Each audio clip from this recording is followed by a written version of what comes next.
갈라디아서 6장입니다. 마지막입니다. 결론입니다. 근데 그 결론의 내용이 쉽지 않아요.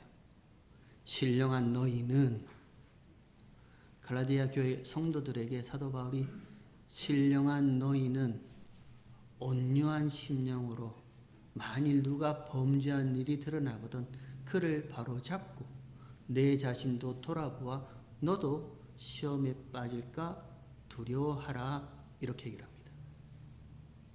이게 무슨 말이죠? 남의 잘못을 보거든 눈 감아주지 말고 콕 집어서 그거 잘못이야 똑바로 딱 얘기하고, 그리고 그가 반사 이러면 나에게도 죄가 있네 그러란 말인가요? 그 정도의 하나님의 말씀은 아니겠죠. 그리고 서로 짐을 지라 합니다. 백지장도 맞들면 어쩐다고요? 찢어져요. 가벼운 백지장을 혼자 들어야지 맞들면 찢어집니다. 그거.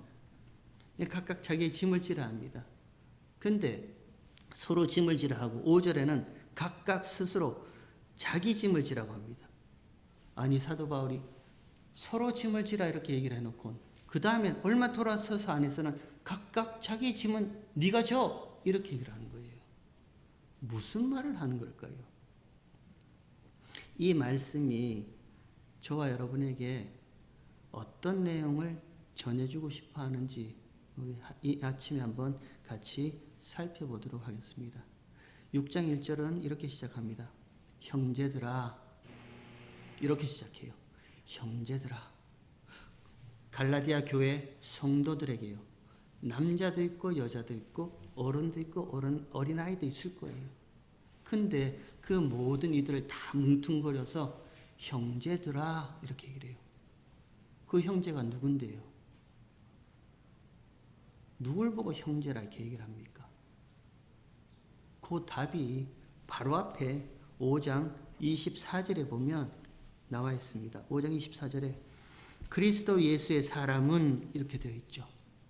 그리스도 예수의 사람은 영어 번역에 보니까 those who belong to Christ Jesus라고 되어 있더라고요. Christ Jesus에 속한 사람은, 그리스도 예수의 사람은 형제예요. 이게 형제입니다. 그리스도 예수의 사람은, 형제는 그 형제가 누구냐면 육체와 함께 그 정과 욕심을 십자가에 못 박았느니라. 명확하죠. 사도 바울이 말한 그 형제라는 그 단어의 의미는요, 그 데피니션은요, 육체와 함께 그 정욕과 욕심을 십자가에 못 박은 자, 형제, 그리스도께 속한 사람들, 저와 여러분입니다. 우리예요. 여러분 중요합니다. 잘 한번 따라와 보시기 바랍니다. 형제요. 그리스도 예수께 속한 사람들, 저와 여러분은요, 육체와 함께, 육체가 나와요. 육체, 육신, 사륵스라 그랬죠. 이 그릭 원어가 사륵스라는 단어입니다. 이 사륵스라는 단어의 뜻은요, 죄에 오염된 몸, 죄에 항상 반응할 수밖에 없는 몸, 그게 사륵스예요. 나는 안 하고 싶은데, 나는 하기 싫은데 자동적으로 이 죄에 대해서는 반드시 반응할 수밖에 없는 이 몸이 사륵스, 육체, 육신입니다. 여기서 한 걸음 더 나아가면요, 조금 더 깊은 의미는요, 호흡으로 사는 자예요. 들숨날숨, 그렇게 하죠. 들숨날숨을 하여서 호흡을 해야만 살 수 있는 몸, 그게 사륵스입니다. 그러면 들숨날숨을 한다는 것은 뭐죠? 생명이 내 밖에 있다는 거예요. 내 안에 생명이 있으면 들숨날숨 할 필요 없어요. 숨 안 쉬어도 살아요. 근데 저와 여러분이 들숨날숨으로 숨을 쉬어야, 호흡을 해야 살아갈 수 있다는 것은 나의 생명의 원천은 내 안에 있는 것이 아니라 내 밖에 있는 자, 그게 사륵스, 육신, 육체입니다. 그래서 창세기 2장에 보면 여호와 하나님께서 흙으로 사람 아담을 지으시고 그 사람의 코에 생기요 하나님의 호흡을 풀어 넣으시니 그가 아담이 비로소 living being이라 되어 있죠. 생명이 된지라, 그렇게 시작하잖아요. 그냥 흙이었단 말입니다. 그냥 아무것도 아닌 먼지였어요. 하나님이 의도적으로 흙으로 아담, 사람을 지으시고요. 그 코에 생기요, 하나님의 호흡을 불어 넣으시니까 그가 비로소 산자, 생명이 된지라 이렇게 되어 있어요. 반대로 얘기하면요. 하나님께서 그 코에 호흡을 불어 넣지 아니하시면요. 그는 그냥 흙이에요. 티끌이에요. 먼지란 말입니다. 하나님의 생명이 그에게서 떠나버리시면요. 그냥 먼지예요. 아무것도 아닌 존재예요. 그게 사락스, 몸이라는 의미예요. 죄인이죠. 죄로 말미암아 하나님의 생명이 떠나버리잖아요. 죄로 말미암아 하나님의 마음이 떠나버리잖아요. 그를 두고 죽은 자라 이렇게 얘기를 하잖아요. 하나님께서 들숨날숨으로 내 밖에 있는 생명이 내 안에 들어와야 존재할 수 있는 존재로 만드시고요. 그 생기를 막아버리시면 하나님의 마음도 모르고 하나님의 생명도 없고 하나님의 진리가 뭔지 하나님께서 뭘 말씀하시는지 모르는 자요. 그게 껍데기죠. 그러니까 죄인은 껍질만 보고 삽니다. 죄인 되었던 저와 여러분요. 우리 예수를 몰랐을 때를 한번 생각해 봐요. 구원 얻기 이전에 아마 여러분은 그런 경험이 없으시겠지만 구원 얻기 이전에 그때 눈에 보이는 모든 것이 진짜인 줄 알고 살아요. 그게 전부인 줄 알고 산단 말입니다. 그냥 내 눈에 보이는 이것들이 진짜고 전부인 줄 알고 우리는 그것 하나 얻어내려고 그렇게 우리 열심히 살아왔어요. 그게 하나님의 신이 하나님의 생명이 떠나버린 껍데기뿐인 육신, 육체, 몸입니다. 그 육체와 함께 그 육체의 정욕과 욕심을 십자가에 못 박아버렸다. 우리 아까 집사님 기도했죠. 그렇게 살고 싶진 않은데 내 안에 욕심이 자꾸만 내 욕심을 하나님 앞에 충족시켜 달라는 이런 욕심. 그래요. 이 몸을 가지고 있는 한요. 그건 자동스럽게 자연스럽게 나올 수밖에 없는 겁니다. 아니하고 싶어도 여기서 나오는 내 욕심만 자꾸 충족하고 싶은 그것으로 만족과 평안을 누리고 싶은 마음밖에 없어요. 그게 육신입니다. 그 육체와 함께 그 육체의 정욕과 욕심을 십자가에 못 박아버린 자를 형제라 하고 그리스도 예수께 속한 자라 그렇게 얘기를 합니다. 그러면 묻죠. 물어봐야 됩니다. 그리스도와 함께 십자가에 못 박혀 죽었나니 우리 그렇게 고백하죠. 알긴 아는 것 같아요. 그리스도와 함께 나는 십자가에 예수와 함께 못 박혀 죽은 자 맞습니다. 듣긴 들은 것 같아요. 근데 그게 뭔지를 설명해 달라 그러면 선뜻 내 입 밖으로 말이 나오지 않아요. 우리가 알긴 알아요. 문자적으로. 나는 그리스도와 함께 십자가에 못 박혀 죽은 자 맞습니다. 그렇게 고백해요.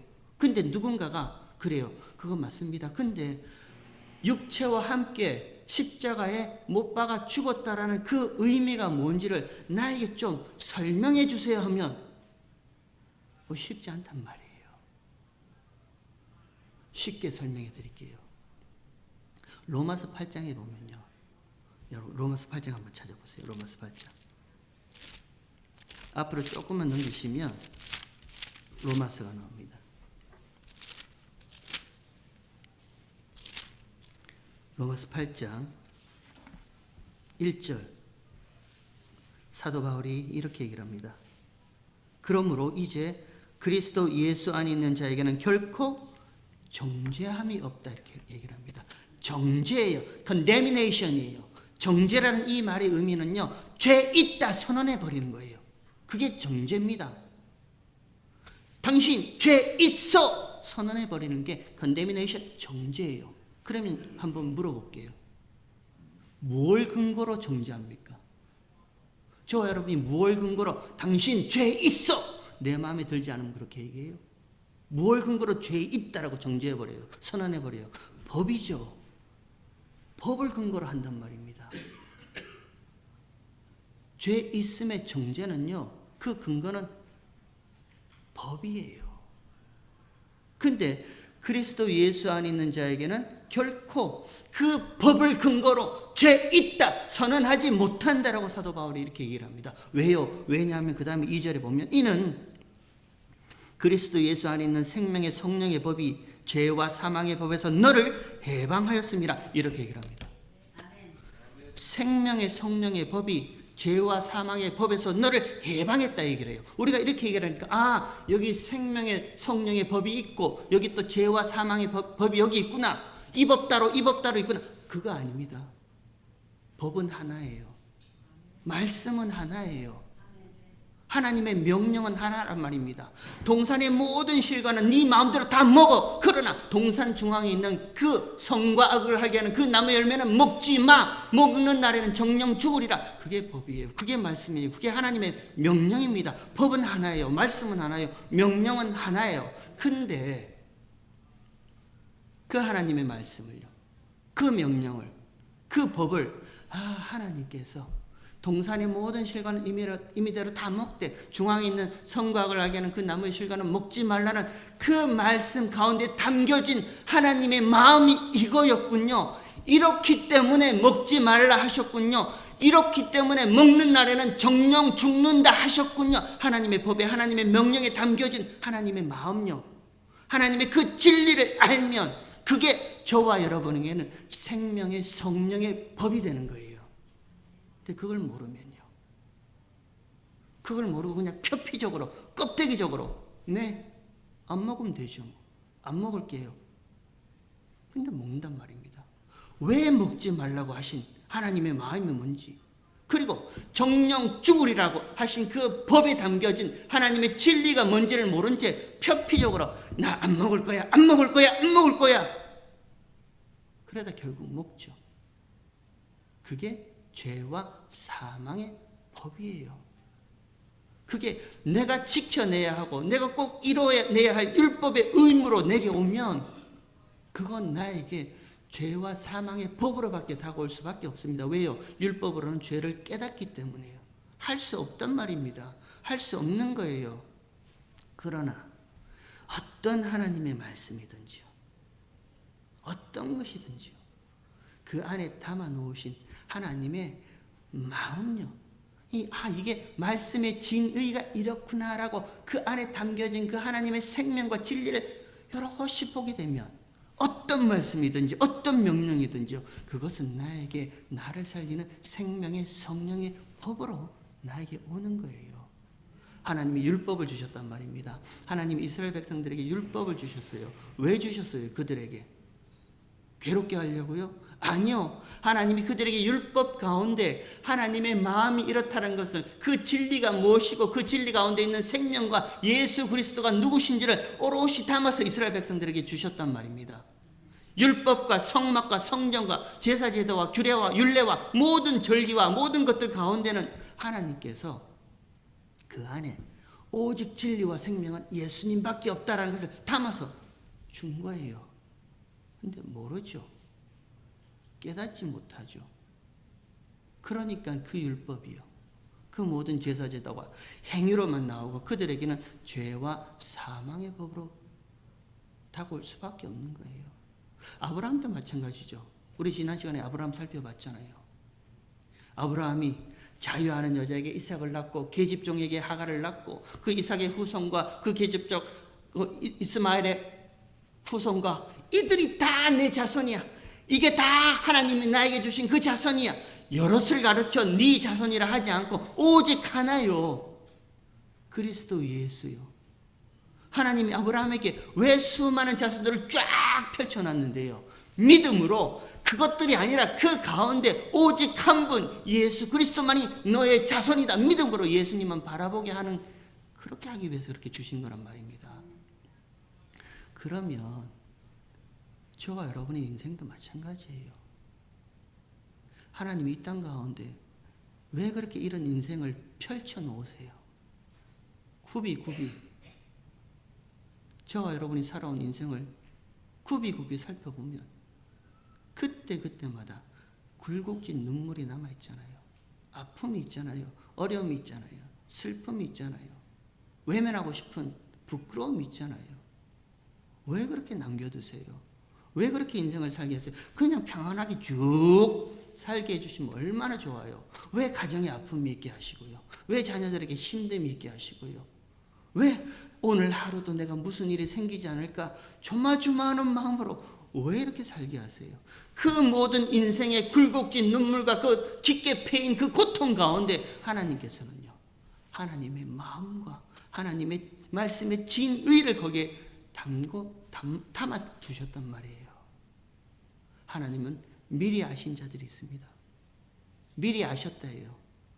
미리 아신 우리를 부르신 그들을 의롭다 하시고 의롭다 하신 그들을 영화롭게 하시려는 하나님의 마음이 저와 여러분의 그런 굴곡진 인생 가운데 다 담겨져 있어요. 그러면 우리는요, 우리에게 주신 하나님이 우리에게 주신 그 믿음으로 내 인생에 굽이굽이 담겨진 그 아픔 가운데 하나님 이렇기 때문에 이런 마음으로 그때 그 일을 허락하셨군요. 우리 그거 달면 그것이 저와 여러분에게는 생명의 성령의 법으로 다가온단 말입니다. 해방이에요. 그게 자유란 말입니다. 그게 자유예요. 더 이상 아픔에, 과거의 슬픔에 거기에 묶이지 않고요, 거기서 그냥 툭툭 털어내버릴 수 있는 그게 자유고 그게 해방이에요. 왜 자꾸 옛날로 돌아가세요? 왜 옛날이 좋았다라고? 그 옛날에 내가 말이야 그래서 뭐 어쩌라고요? 저도 왕년이 있습니다. 왕년에 제가 말이에요, 저기 그 강남에서 말이에요, 저도 있습니다. 그게 뭐 어떻게 했다고요? 아무것도 아니에요. 그거 하나님께서 저와 여러분에게 원하시는 것은 한 가지밖에 없습니다. 말씀요, 율법요, 제사제도요, 예배요, 기도요, 모든 것들 가운데 저와 여러분의 인생이 걸어온 모든 그 발걸음 가운데 하나님은 택하신 백성들에게 그 가운데 하나님의 마음과 진리와 생명과 예수를 거기에 담아두셨어요. 그리고 보기를 원하시는 거예요. 내 자녀들이 제발 그 가운데 그 고통 가운데 봤으면 좋겠다라고 보기를 원하는 거예요. 우리는요, 이 육신을 가진 우리는요, 외면하고 싶어요. 그때 그 옛날에 부끄러운 일을 감추고 싶어요. 아니라고 부정해요. 처음 나오는 게 거짓말입니다. 누구에게 너 이거 했지라고 하면 처음 나오는 게 거짓말이에요. 안 했으면 좋겠어요. 저는 거짓말. 그냥 누가 이거 했지 그러면 네 하면 좋을 것 같아요. 자동으로 이 육신에서 나오는 게 거짓말이에요. 글쎄 그게 내가 했나 안 했나? 왜 그렇게 하세요? 하나님께서요, 이 죄에 반응할 수밖에 없는 이 육신, 이것과 함께 십자가에 못 박아버렸다는 것은요, 이 모든 것 가운데 하나님의 마음과 하나님의 진리와 생명과 예수님이 이것이었군요. 비로소 우리가 그걸 보게 될 때요, 우리가 비로소 그걸 알게 될 때요, 그 생명의 성령의 법이 죄와 사망의 법에서 저와 여러분을 손에서 딱 놓게 해방, 자유시키는 거예요. 우리 아까 찬양했잖아요. 괴로울 때 주의 얼굴 보라. 보면 뭐 어떡한다고요? 예수님을 바라볼 때마다, 그 진리와 그 생명이 바라볼 때마다 이것이 진짜였네요 하면 그동안 내가 부여잡고 있는 모든 것들을 탁 놓을 수 있는 거예요. 그게 저와 여러분이 그리스도와 함께 이 육체와 이 육체의 정욕과 이 육체의 욕심을 십자가에 못 박아 버렸습니다. 그리고 나서요, 그럼 이제는요, 저와 여러분은요, 생명의 성령의 법에 속한 자가 되는 거예요. 성령이 이끄는 자가 되는 거예요. 조금 더 고급스러운 말로 하면 영에 속한 자가 된다, 이렇게 얘기를 하는 거예요. 그래서요, 다시 3절을 보세요. 로마서 8장 3절에 보면 율법이 육신으로 말미암아 연약하여 할 수 없는 그것을, 이렇게 되어 있습니다. 율법이 연약하다는 말이 아니고요, 율법이 요구하는 모든 것들을 연약한 육신은 절대 그것을 충족할 수 없다라는 말이에요. 율법이 요구하는, 아니 다르게 얘기를 해볼게요. 율법이 담고 있는 그 진리, 그 생명은 연약한 육신으로는 절대 그 율법 안에 담겨진 하나님의 마음을 볼 수 없다라고 사도 바울이 말해요. 할 수 없나니 그 다음에는요, 그것을 하나님은 하시나니라고 되어 있습니다. 여러분, 이게 하나님의 마음이에요. 이게 저와 여러분을 향하신 하나님의 마음이에요. 율법이 연약하여 육신으로는 할 수 없는 그것을 죄 있다, 못한다 인정해. 저와 여러분이 요구합니다. 말씀 앞에서 요구합니다. 너 할 수 없잖아. 네가 너 스스로 행복 만들 수 있어? 만족 만들 수 있어? 내가 이 세상 가운데 평안하게 살 수 있다라고 그렇게 고집하는데 정말 그래? 할 수 없잖아. 할 수 없음을 인정해. 인정을 먼저 시키는 거예요. 그리고 나서요, 그것을 하나님은 하신대요. 하나님이 저와 여러분을 대표해서, 대신해서 하나님은 하신대요. 어떻게 하시느냐? 어떤 방법을 하시느냐? 곧 죄를 인하여 자기 아들을 죄 있는 육신의 모양으로 보내요. 바울은 의도적으로 육신의 모양이라 이렇게 얘기를 합니다. 자기 아들 예수 그리스도를요, 죄 있는 육신의 모양이라 얘기를 해요. 예수님은 죄가 없으십니다. 거룩하신 하나님이신 예수님은 죄가 없으세요. 근데 죄 있는 육신의 모양으로 저와 여러분과 똑같은 육신의 그 죄 있는 모양으로 오셔서 그 다음에 중요한 것이요, 보내어 육신의 죄를 정하사라고 되어 있습니다. 그 육신 죄 있다라고 선언해 버려요. 죄 없으신 예수님께 죄 있는 죄인이라 정죄해 버리시는 거예요. 그리고 나서요, 4절에 육신을 쫓지 않고 그 영을 쫓아 행하는 우리에게 율법의 요구를 이루어지게 하려 하심이라. 그 죄 있다 정죄받은 그 육신을 십자가에 멸해버리시죠. 다 멸해버리시잖아요. 그리고 십자가에 죽으시고 예수님이 약속하신 진리의 영, 성령이 저와 여러분 가운데 오셔서 모든 진리 가운데 인도하시잖아요.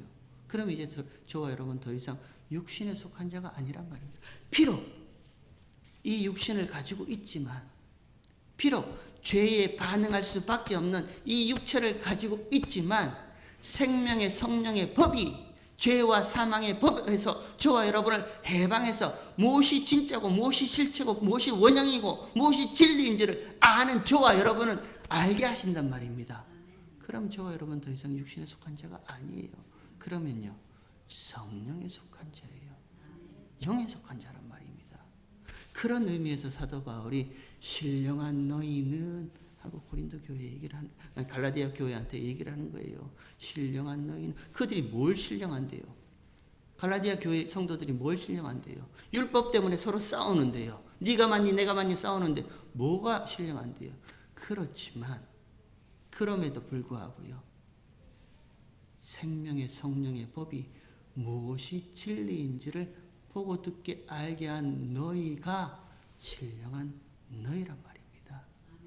그래서 로마서 8장 9절에 보면 이렇게 얘기를 합니다. 만일 너희 속에 하나님의 영이 거하면, 무슨 조건절이 아닙니다. 직설법 현재예요. 지금 너희 속에 하나님의 영이 거한다. 그러면 너희는 육신에 있지 아니하고 영에 있나니 누구든지 그리스도의 영이 없으면 그리스도의 사람이 아니라, 이렇게 단언해 버려요. 다르게 얘기를 해볼까요? 누구든지 하나님이 주신 이 말씀요, 누구든지 하나님이 허락하신 이 인생 가운데 하나님의 마음과 말씀의 진리를 보지 못하면 그는 그리스도의 사람 아니야, 이렇게 얘기를 합니다.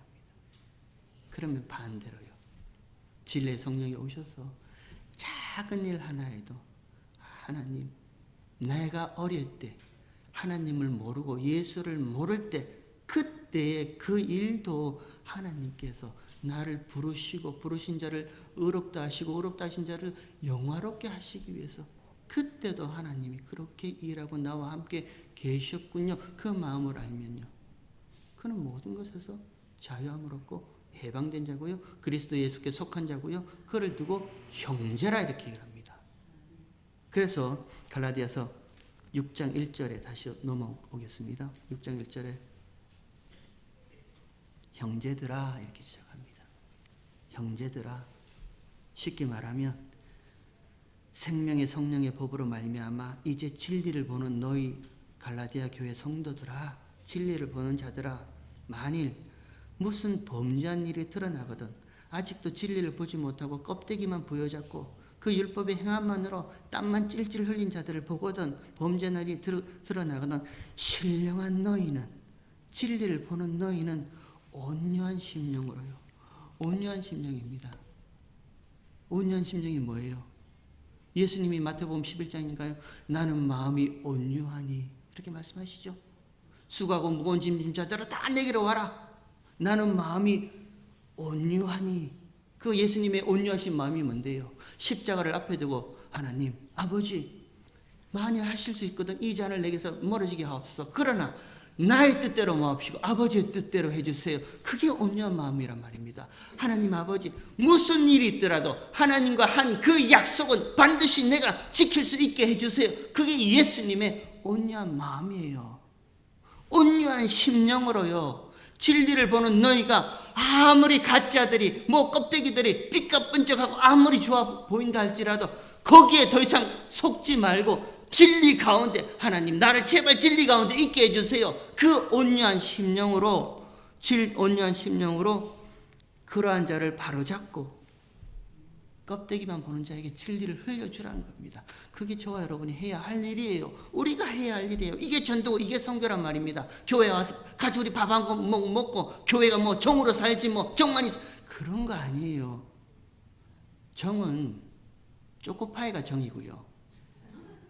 교회는요 진리를 흘려주는 것입니다.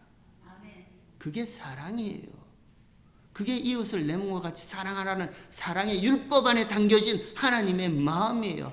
무슨 범죄한 일이 드러나거든 그에게 진리요 생명요 예수님이 누구신지를 계속해서 흘려주란 말입니다. 그리고 나서요 그 다음에 내 자신을 돌아보아 너도 시험에 받을까. 시험이 뭔데요? 페이라저란 단어거든요. 이 시험이란 말은요 이것인지 저것인지 분간하지 못하고 여전히 나도 그 가운데서 묶여있는 상태가 시험에 빠진다는 거예요. 이게 진짜인지 이게 가짜인지 무엇이 진리인지 무엇이 껍데기인지도 알지 못하고 그 가운데 여전히 붙잡혀 있는 그게 시험이에요. 너도 그런 시험에 있을까 두려워하고 하나님 앞에 진리가 무엇인지 생명의 성령의 법이 그 진리를 가르쳐 주는 거에 대해서 꼭 거기 붙어 있어 시험에 빠질까 두려워하라 이렇게 얘기를 합니다. 이렇게 권면합니다. 갈라디아서 1장부터 5장까지 지금 사도 바울이 율법과 예수 그리스도 은혜를 두고 계속해서 설명하다가 단순하게 야 다른 사람 잘못하면 지적해 똑바로 말해 그리고 너도 조심해 이 정도 얘기는 아니란 말이에요. 그 율법이란 것 안에 담겨진 예수를 보았다면 너희는 이제 죄와 사망의 법에서 벗어난 자들이야. 그러면 너희는 이제 그리스도의 영, 진리의 영, 성령에 속한 자들이야. 그러면 여전히 아무것도 모르고 그냥 열심히만 하자라고 율법의 껍데기에 붙잡혀 있는 그런 범죄한 자를 보면 그에게 진리를 흘려주라는 거예요. 예수를 제발 좀 똑바로 가르쳐 주란 말입니다. 그렇게 가르쳐 주라는 거예요. 그리고 나서요 온유한 심령으로 너도 진리 가운데 꼭 붙어 있게 해달라는 그 온유한 심령으로 진리를 흘러주고 너도 이건가 저건가 왔다 갔다 하는 그 시험에 빠질까 두려워해 이렇게 권면하는 겁니다. 그리고 나서요 2절에 너희가 짐을 서로 지라 그리하면 그리스도의 법을 성취하라 이렇게 얘기를 합니다. 그리고 5절에 각각 자기의 짐을 질 것임이라 이렇게 얘기를 합니다. 여러분 이상하지 않나요? 짐을 서로 져줘. 무슨 말이에요? 그 사람 어려운 일이 있으면 옆에 가서 좀 도와줘. 이 정도는 윤리 도덕책에도 나오는 얘기예요. 이 정도의 얘기는 아니겠죠. 서로 짐을 져줘. 그리하면 그것이 그리스도의 법을 성취하는 거래요. 엄청난 일 아닙니까? 그리스도의 법을 성취하는 거래요. 그리고 각각 자기 짐을 지랍니다. 한국말 번역은 똑같이 짐 이렇게 되어 있는데요. 원어는 달라요. 2절에 나타난 서로 짐을 지라는 그 짐은요. 무거운 고통입니다. 아주 무거운 고통요. 진리를 알지 못하는 고통요. 생명을 알지 못하는 그 고통요. 진리와 생명을 알지 못하고 그냥 껍데기만 둘러쓰고 있는 그 고통요. 돼지 껍데기는 아니죠.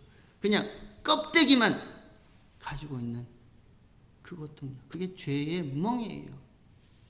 죄의 멍에를 서로 지고 그 죄의 멍에를 지고 있는 그에게 진리를 그리스도 예수를 흘려줘. 진리가 무엇인지를 알려줘. 그것이 그리스도의 법을 성취하는 거다. 이렇게 일하는 거예요. 저와 여러분이 해야 할 일입니다. 교회에서 반드시 우리가 해야 할 일입니다. 어려운 일 당하는 사람한테 도와주는 건 당연한 일이에요. 그건 인간적 도리에서 당연한 거예요. 거기서 우리가 한 걸음 더 나아가서는요. 그렇게 도와주면서요. 우리의 궁극적인 목적은 이 땅이 아니라 새하늘과 새 땅 하나님 나라 거기에 우리의 삶과 영원한 생명이 있다. 그것을 위해서 예수님이 우리 가운데 오셨다. 그러니 이 예수가 진리요 예수만이 생명이요 예수만이 전부인 것을 그에게 흘려주는 거예요. 그게 그리스도의 법을 성취하는 겁니다. 그러면 5절에 각각 자기 짐을 지라는 것은요. 이게 예수님이 말씀하신 그 짐입니다. 나는 마음이 온유하니 내게로 와서 배워라. 그리고 나와 함께 멍에를 메고 내 짐을 함께 지자. 내 멍에는 쉽고 내 짐은 가볍다 하죠. 예수님이. 그 짐과 똑같은 단어예요. 예수님이 가볍다 하신 그 짐요. 십자가죠. 십자가로 말미암아 저와 여러분이 비로소 진리가 뭔지 생명이 뭔지를 알게 되었잖아요. 그 십자가의 짐요. 끝까지 생명의 성령의 법이 너에게 진리가 무엇인지 생명이 무엇인지를 가르쳐주는 그 가운데 끝까지 붙어 있어라 이렇게 고면합니다. 이게 갈라디아서 결론의 6장의 서두 부분이에요. 이렇게 얘기를 하고 있습니다. 여러분 제가 참 궁금한 질문이 하나 있었습니다. 물 한 잔 마시고요.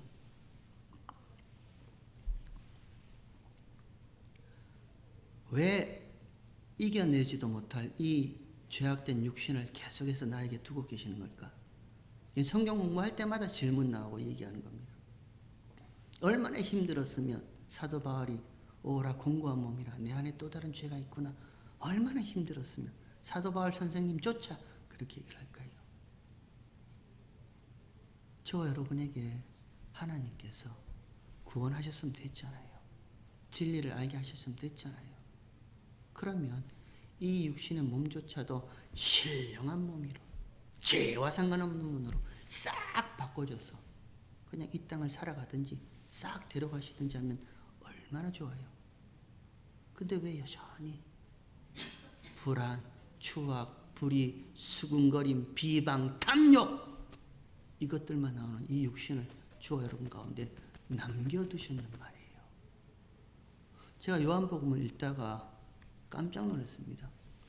말씀이 육신이 되어 우리 가운데 거하시니 우리가 그 영광을 보니 하나님의 영광이요 은혜와 진리가 충만하더라 이렇게 되어 있죠. 말씀이 육신이 되어 오셨습니다. 예수님이죠. 말씀이 육신이 되어 우리 가운데 오셨습니다. 그 예수님이 저와 여러분의 생명이 되었고요. 저와 여러분의 양식이 되었고요. 저와 여러분의 모든 것이 되었습니다. 그러면 이제는요. 저와 여러분 가운데 있는 이 말씀이 이 생명이 이 껍데기밖에 안 되는 이 육신 밖으로 내보내라는 거예요. 이제는. 그게 성령의 열매 아니에요. 말씀이 우리 가운데 오셨단 말입니다. 그러면 그 말씀의 진의, 진리, 생명이 무엇인지를 이제는 아무것도 아닌 이 육체 밖으로 내보내고 흘려주라고 저와 여러분이 이 땅 가운데 이렇게 존재하고 있는 거예요. 이웃사랑요. 정말 이웃을 사랑하는 자는요. 진리만 흘려주는 자예요. 그냥 뭐 껴안고 포옹하고 그거는 미국 사람들도 잘해요. 정말 사랑한다면요. 그거 껍데기야. 그거 아니야. 돌이켜서 나와. 그리고 예수님이 누구신지를 그에게 목숨 걸고 흘려주는 것이 사랑이에요. 우리 이렇게 한번 생각해 보세요. 이것만 하고 마치도록 하겠습니다. 신앙생활은요, 내 것을 내어놓는 게 아닙니다. 신앙생활은 내가 받은 것이 무엇인지를 내 밖으로, 이 육신 밖으로, 육신을 통해서 내어놓는 것이 신앙생활이에요. 내 것을 내어놓으면요, 죄와 사망의 법밖에 없습니다. 나에게는 죄와 사망의 법, 그게 원래 내 것이에요. 그러니까 다른 사람을 보고 비판하고 판단하고 정죄하고 잘못됐다 수군거리고 그거밖에 나올 수가 없어요. 근데 내가 받은 것이 용서라면요, 이 육체 밖으로 용서가 나오는 거예요. 내가 받은 것이 긍휼하심이라면 이 죄악된 육신 가운데서도요, 내가 받은 하나님의 긍휼을 내 밖으로 내어 보내는 거예요. 내가 받은 것이 사랑이라면, 하나님이 나한테 진리를 알게 해주셨군요. 그러면 그 진리를 아는 그 사랑을 받았다면요, 껍데기 뿌린 이 육체 밖으로도 사랑을 흘려 보내주는 거예요. 그게 갈라디아서 5장의 성령의 열매들이 그런 모습이란 말입니다. 우리가 받은 거니까, 내가 내 스스로 만들어내는 게 아니라 자비, 양성, 충성, 온유, 절제, 오래 참음, 이 모든 것들이 하나님으로부터 내가 받은 거니까 내 밖으로 다른 이들에게 이것을 흘려주는 거예요. 우리 여러분 이런 신앙생활 했으면 좋겠습니다. 자꾸 내가 내 것을 주머니에 뒤져서 그것도 해요. 할 수 있으면 했으면 좋겠습니다. 그러나 정작 교회가 해야 할 일은요, 교회가 은혜를 받았다면 그 은혜를 흘려주는 거예요.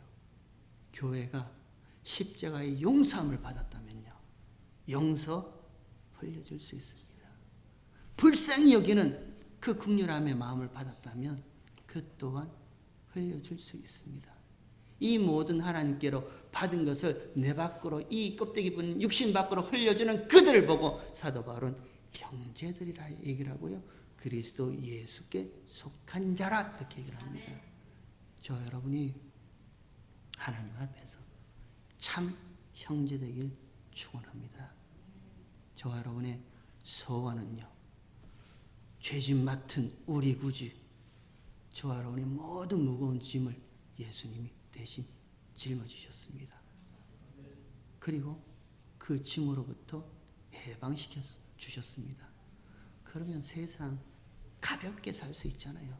제가 자주 하는 말이잖아요. 가볍게 살았으면 좋겠습니다. 뭘 그렇게 끙끙 쥐고, 아니요. 가볍게 내게 받은 것이 그냥 오래 참음이라면 오래 참음으로 가볍게 내어놓고 사는 저 여러분의 인생 되길 주의 이름으로 축원합니다.